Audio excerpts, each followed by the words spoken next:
Ketika kita berbicara sejarah tentang bagaimana Nabi Musa alaihi salatu wasallam meminta kepada Allah, bersujud kepada Allah untuk dijadikan umat Nabi besar Muhammad sallallahu alaihi wasallam, tidak dikabulkan oleh Allah. Bagaimana dalam sejarah kisah Nabi Isa pun sama, Nabi Khidir pun sama, hanya semata-mata bersujud kepada Allah untuk dijadikan sebagai umat Nabi besar Muhammad. Kita tidak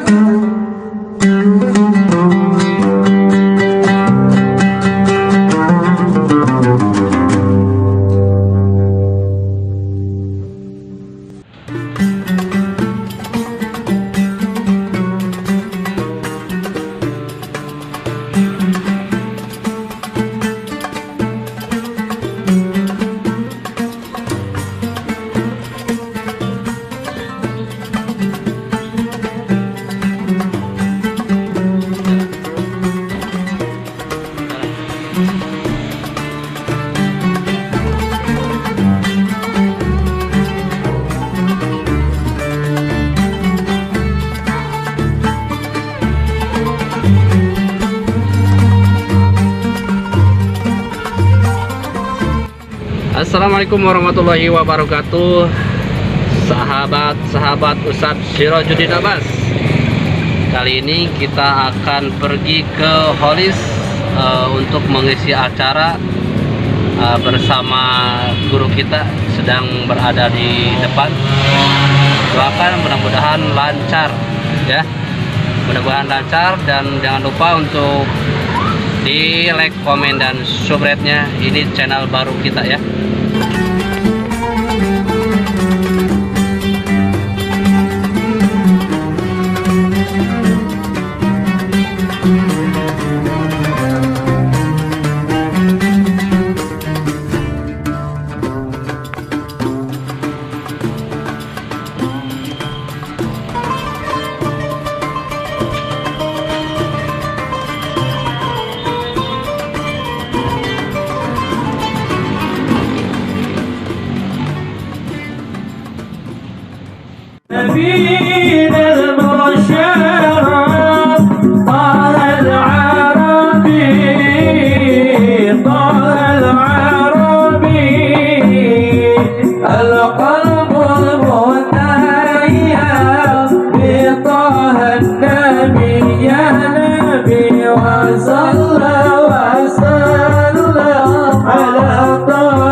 Assalamualaikum warahmatullahi wabarakatuh.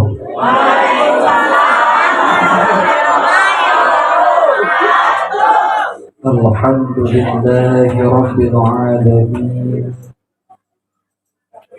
wassalatu wassalamu ala sayyidina wa nabiyyina Muhammadin wa ala alihi wa sahbihi ajma'in, amma ba'du. Faqad qala Allah ta'ala fil Qur'anil Karim, a'udzu billahi minasy syaithanir rajim. Bismillahirrahmanirrahim. Qul in kuntum tuhibbunallaha fattabi'uni yuhibbukumullahu wa yaghfir lakum dzunubakum wallahu ghafurur rahim. Wa qala Nabi sallallahu alaihi wasallam, inna awlan nasi bi yawmil qiyamati aksaruhum alayya salatan. Yang kami hormati para alim, para ulama, asatid wal asatizah yang mudah-mudahan Allah muliakan, aparatur pemerintahan desa beserta jajarannya, Bapak RW, Bapak RT yang sama kami hormati dan semoga dimuliakan oleh Allah Subhanahu wa Ta'ala. Segenap panitia penyelenggara peringatan Hari Besar Islam Maulid Nabi besar Muhammad sallallahu alaihi wasallam yang sabar kami hormati dan semoga dimuliakan oleh Allah Subhanahu wa Ta'ala. Puji dan syukur marilah kita panjatkan kehadirat Allah yang Maha Ghafur. Salawat beserta salamnya semoga tetap tercurah limpahkan kepada panutan kita semua, kekasih kita semua, Nabi besar Muhammad sallallahu alaihi wasallam. Tak lupa kepada para sahabatnya, para keluarganya, tabi'in dan tabi'atnya, dan mudah-mudahan kita selaku umatnya mendapatkan syafaatul uzma di yaumil qiyamah. Amin ya Allah ya rabbal alamin. Alhamdulillah,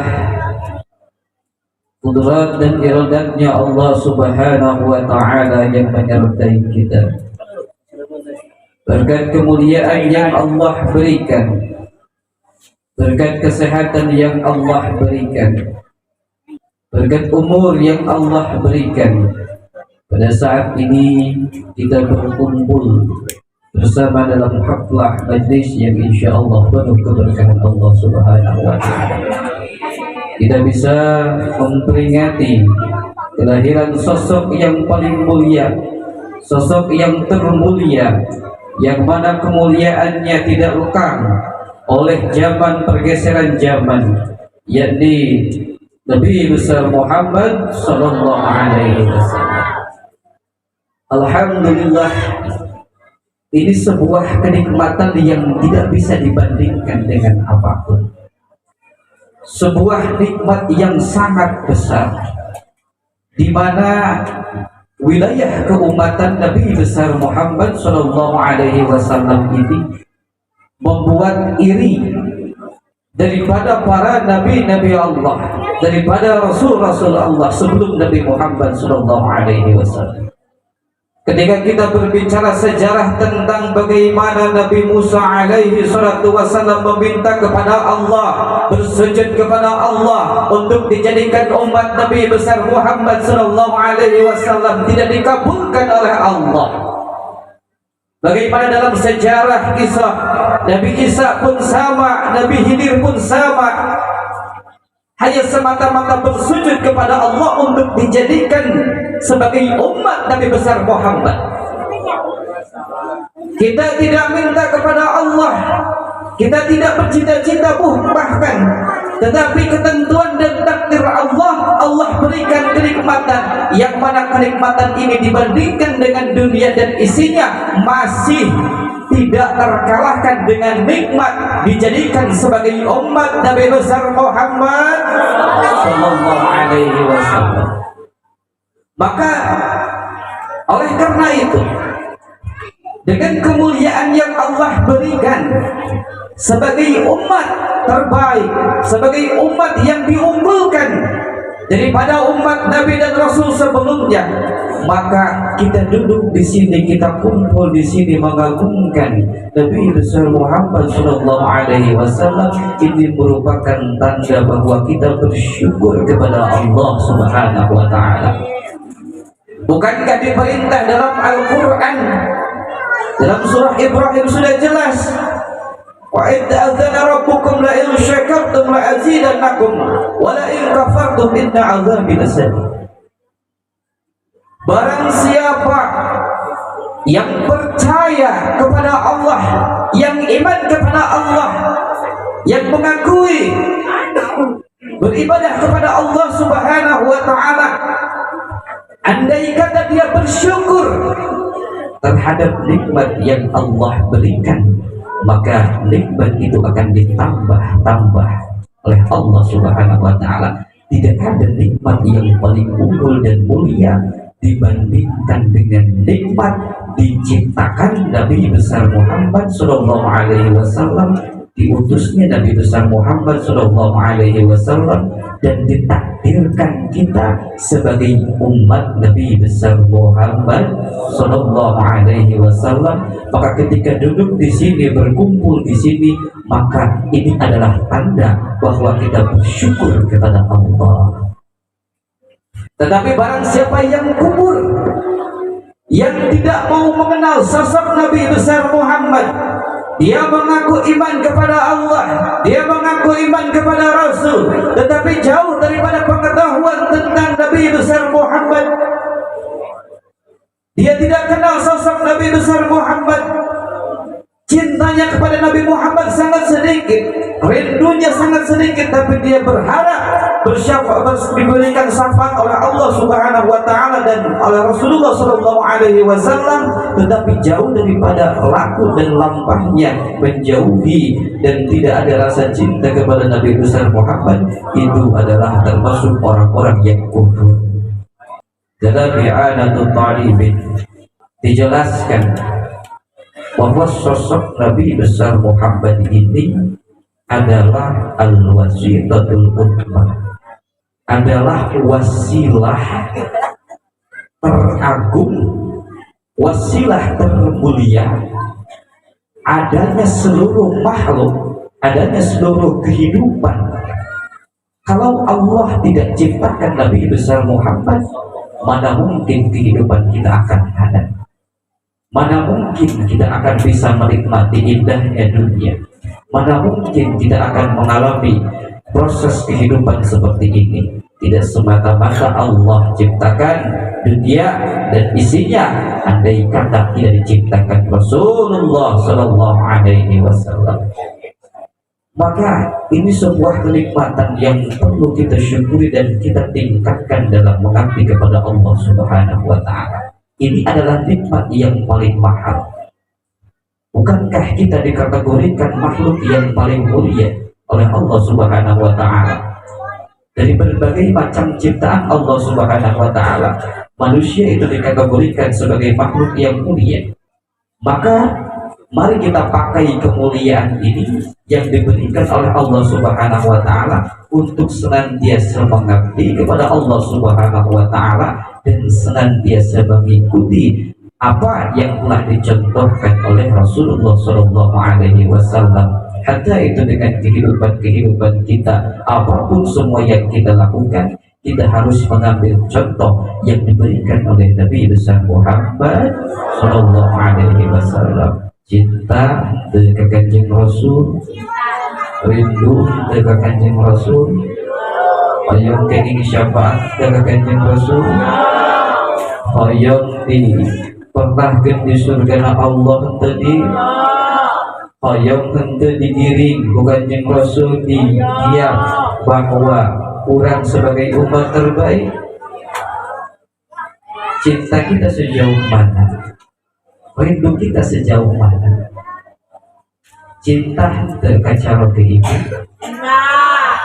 bapak cinta terka istri, ibu cinta nakacau ke lamun ayah naon, ayah gahut, ayah naon, ayah duit, ayah naon teh, ayah keperluan, ayah keperluan mah cenah ayah kahayang mah. Kebiasaan oke nyebut teh bapak anak ya pak, papi cina sini, papi kemari cina jauh caloge nanti ada apa mami?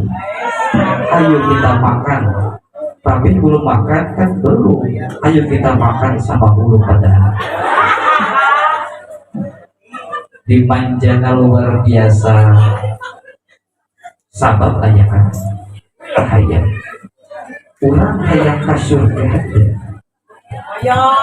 Hayang di aku umat teh.